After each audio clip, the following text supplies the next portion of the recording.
Halo Komager, semua dimanapun Anda berada, gimana kabarnya? Ya, semoga Anda baik-baik saja, diberikan rezeki yang banyak dan juga halal. Kembali lagi bersama saya, Boy dari Nempoin Dekecot. Kali ini saya akan membahas sebuah alur cerita film survival yang diambil dari kisah nyata, dan film ini berjudul Among Wolves yang dirilis pada tahun 2010. Yang mana film ini ceritanya benar-benar sangat menarik dan juga sedih, dan tentunya banyak juga pelajaran yang baik yang dapat diambil dari film ini.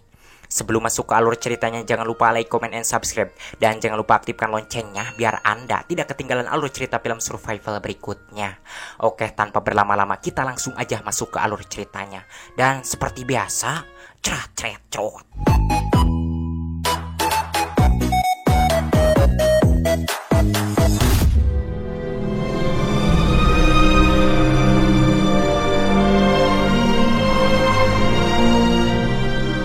Cerita berlatar belakang di Spanyol pada tahun 1954 dengan memperlihatkan seorang anak berusia 7 tahun bernama Marcos Rodriguez yang sedang mengembala kambing bersama kakaknya yang bernama Pedro Rodriguez, yang mana ibu mereka sudah meninggal beberapa tahun lalu dan kini mereka hidup bersama ibu tirinya yang bengis bernama Ai Harley.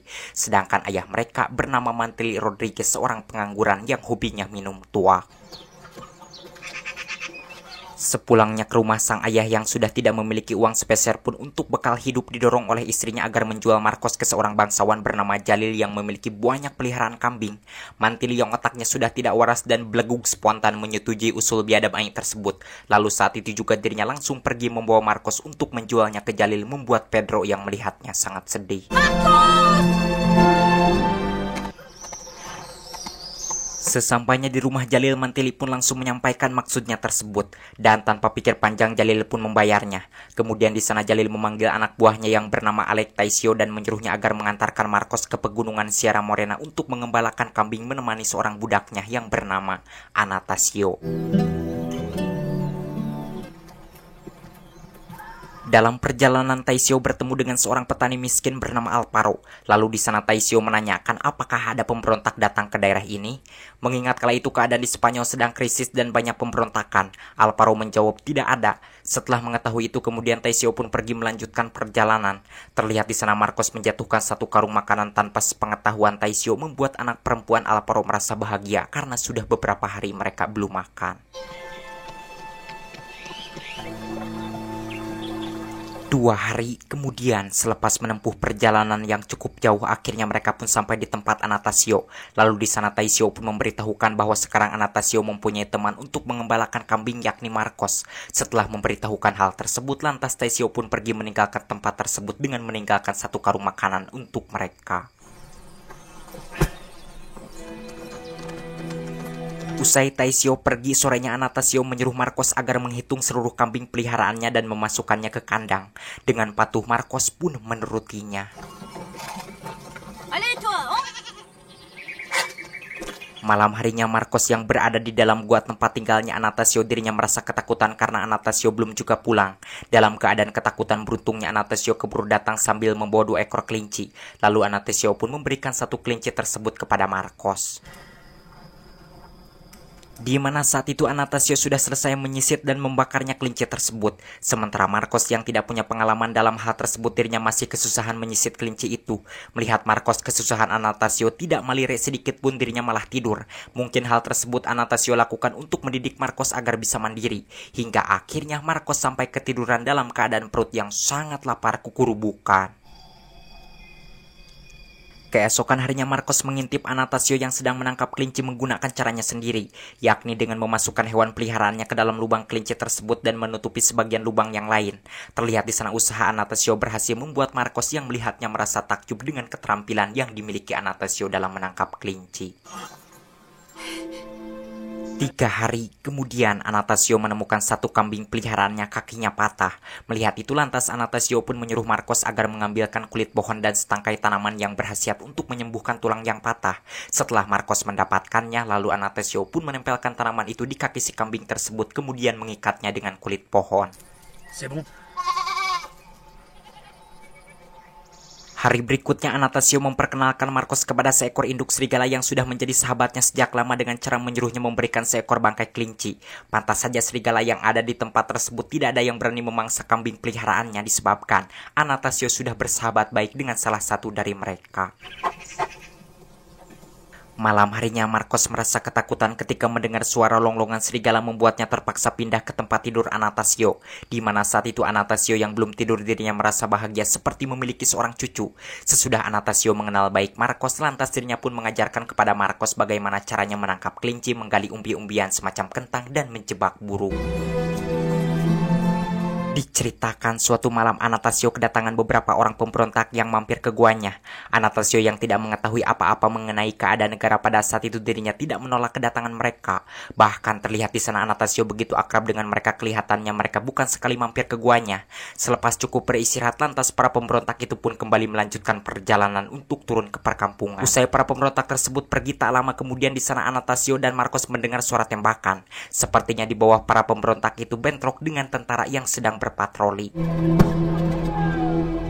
Beberapa bulan kemudian, di mana saat itu Marcos yang sedang tidur dirinya langsung terbangun disebabkan ada seekor anak serigala yang menjilati kakinya. Melihat itu awalnya Marcos merasa ketakutan, namun setelah melihat ternyata serigala tersebut baik dan ingin bersahabat dengannya, di sini rasa takut Marcos seketika berubah menjadi kebahagiaan, sehingga dirinya pun menerima persahabatan tersebut. Lalu Marcos menamai serigala itu dengan panggilan Celu. Saat itu Marcos yang mengintip dari kejauhan dirinya melihat ternyata Celu mempunyai beberapa saudara. Melihat itu lantas Marcos pun berlari dan memberitahukan hal tersebut kepada Anastasio bahwa induk serigala yang suka diberinya makanan itu kini sudah mempunyai beberapa anak.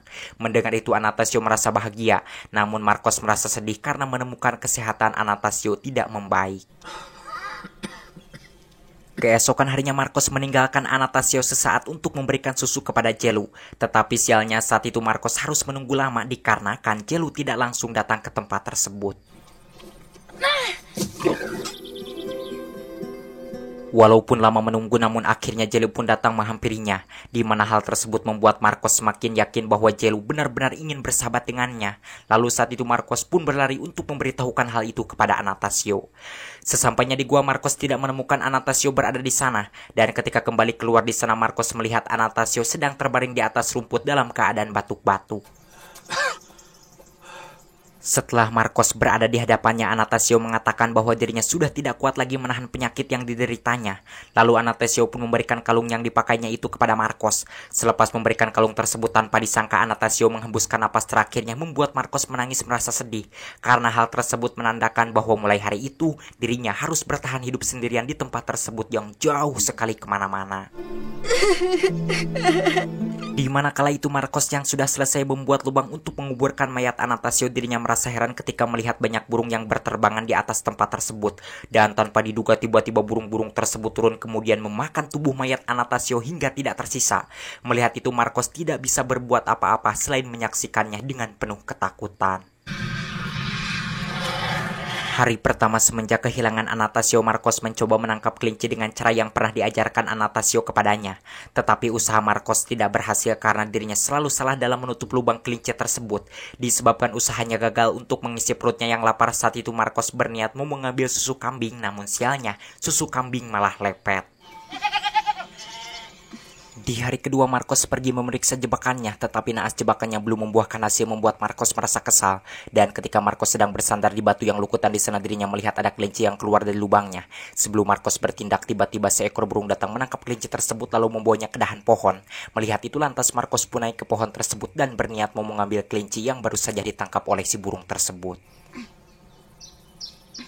Namun sialnya saat tangan Marcos hampir berhasil mengambil kelinci itu, dirinya malah yang jatuh. Sesudah terbangun Marcos menemukan tangan kirinya patah. Sadar akan hal tersebut lantas dirinya pun mengambil kulit pohon dan setangkai tanaman yang berkhasiat untuk menyembuhkan tulang yang patah seperti yang pernah diajarkan Anastasio. Setelah ditempelkan lalu Marcos pun mengikatnya, membuat dirinya menjerit kesakitan. Selepas itu kemudian Marcos mencoba menangkap ikan di sungai, tetapi usahanya tidak berhasil, membuat dirinya benar-benar emosi. Saking lelah dan laparnya saat itu Marcos sampai ketiduran di dekat sungai. Ketika sedang enak-enaknya tidur, tiba-tiba di sana Marcos dibangunkan oleh hewan peliharaannya disebabkan ada banyak burung yang hendak memakan tubuhnya. Melihat kenyataan itu spontan Marcos pun bangkit lalu pergi meninggalkan tempat tersebut.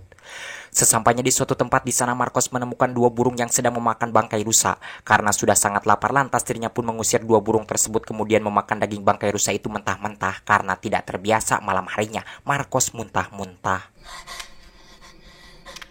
Di hari ketiga paginya Marcos menemukan ada daging segar di depan guanya. Rupanya daging tersebut adalah pemberian dari Zelu. Sesudah mengetahui bahwa Zelu yang memberikannya, kemudian Marcos pun mengambil daging tersebut.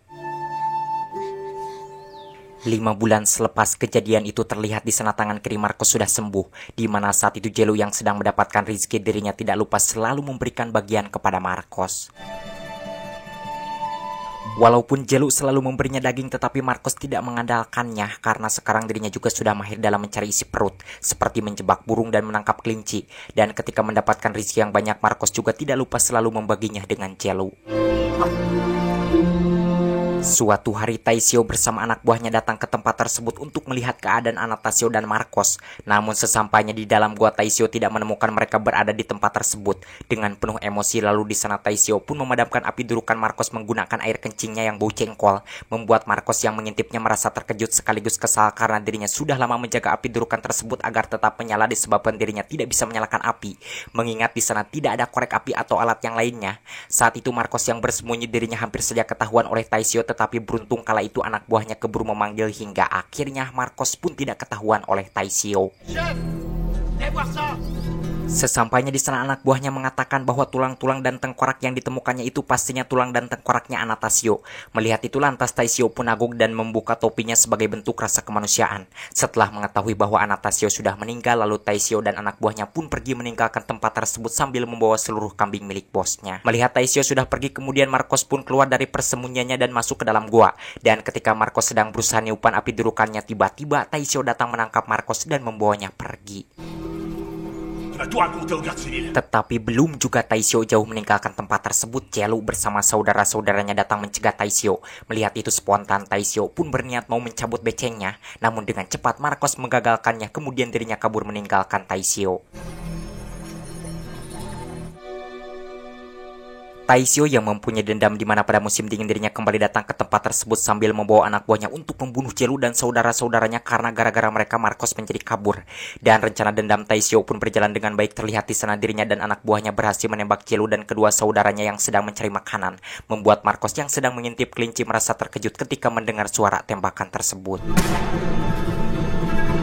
Setelah berhasil membunuhnya, lantas mereka pun menghampiri dan mengambil bangkai serigala tersebut. Tetapi kala itu mereka hanya menemukan 2 bangkai, sementara yang satunya lagi mereka tidak berhasil menemukan bangkainya. Selepas mereka pergi, Marcos yang dari tadi mengintip dirinya mengetahui bahwa yang tidak berhasil ditemukan bangkainya itu adalah Zelu. Saat Marcos sedang mencari bangkai Zelu, di sana dirinya menemukan keceretan darah, lalu Marcos pun menelusuri keceretan darah tersebut. Dan sesampainya di gua, Marcos menemukan Zelu terkapar tak berdaya, namun beruntungnya dia masih hidup. Melihat itu kemudian dirinya pun menggul Zelu dengan bedas untuk dibawa ke tempat tinggalnya. Dan saat Marcos sedang membawa Zelu, di sini dirinya hampir saja dibunuh oleh saudara Zelu yang masih hidup karena dia menyangka bahwa Marcos lah yang telah membuat Zelu terluka semacam itu. Tetapi beruntungnya seorang pemberontak yang suka mampir ke guanya menyelamatkan Marcos dengan cara menakut-nakutinya. Sesampainya di gua, lalu Marcos pun langsung mengobati kaki Zelu dan memberinya makan. Mange un peu. Keesokan harinya ketika Marcos melempar seekor burung dengan batu, di sini dirinya menjadi terilhami untuk menyalakan api dengan cara menghantamkan satu batu dengan batu yang lainnya.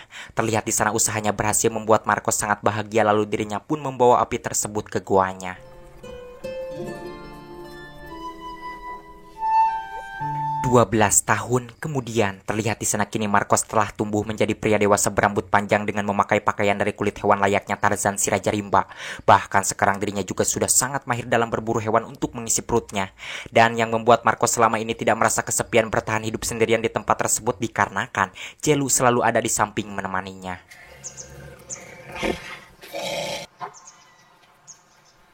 Setelah selesai menyisir rusa tersebut, lalu Marcos pun memanggil burung hantu peliharaannya. Kemudian dirinya pun memberi makan burung tersebut.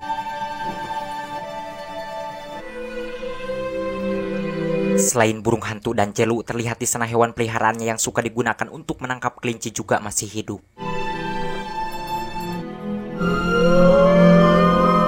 Suatu hari saat Marcos hendak ngajul kawahangan, tiba-tiba di sana dirinya merasa terkejut ketika mendengar suara tembakan. Hingga akhirnya Marcos pun berlari ke tempat yang tinggi. Sesampainya di sana Marcos melihat seorang pemberontak bernama Jacob yang pernah menyelamatkan nyawanya paha kanannya tertembak. Dan tak lain orang yang menembaknya itu adalah Taisio. Melihat itu dengan cepat Marcos pun langsung memberikan kode kepada Jacob agar masuk ke dalam guanya. Setibanya di gua, Marcos pun langsung mengobati paha Jacob. Selepas itu Marcos mengatakan bahwa Jacob jangan kemana-mana karena dirinya akan mengambilkan makanan untuknya. Sementara di tempat lain terlihat saat itu anak buah Taishio dan beberapa orang prajurit terus berusaha mencari Jacob. Namun sialnya ketika Marcos sedang membakar kelinci untuk Jacob, tanpa disangka tiba-tiba Taishio sudah berada di belakangnya, kemudian menangkap Marcos dan membawanya dengan cara yang tidak layak diperlakukan kepada manusia. Sesampainya di suatu tempat di sana, Sir Sanjay mengatakan bahwa beliau beserta anak buahnya akan berpatroli dahulu ke tempat lain dan Sir Sanjay menitipkan dahulu Marcos kepada Taishio. Dalam perjalanan malam harinya, Taishio beristirahat di tempat tinggalnya Alparo. Terlihat di sana anak perempuan Alparo yang dulu pernah bertemu dengan Marcos kini sudah tumbuh menjadi gadis yang lumayan cantik.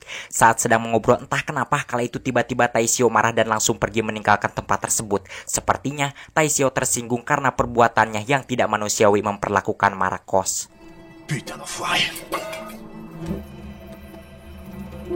Taishio yang saat itu pergi tiba-tiba di tengah jalan dirinya dicegat oleh Jelu, membuat kudanya mangpret kabur ketakutan. Melihat kenyataan itu spontan, Taishio pun langsung mencabut pisau andalannya buatan Cibatu lalu bersiap-siap menunggu serangan dari Jelu. Tetapi naasnya Jelu yang pandai dengan cepat menyerang Taishio kemudian membunuhnya tanpa ampun sebagai bentuk balas dendam karena Taishio sudah berani membunuh kedua saudaranya sekaligus sudah berani memperlakukan Marcos dengan tidak berperi kemanusiaan. Mampus anjing. Keesokan harinya Sir Sanjay pun menggusur Marcos untuk dibawa ke kota. Melihat Marcos dibawa oleh Sir Sanjay, Jelu yang melihat dari kejauhan dirinya melonglong memanggil Marcos dengan penuh kesedihan membuat Marcos yang melihatnya menangis.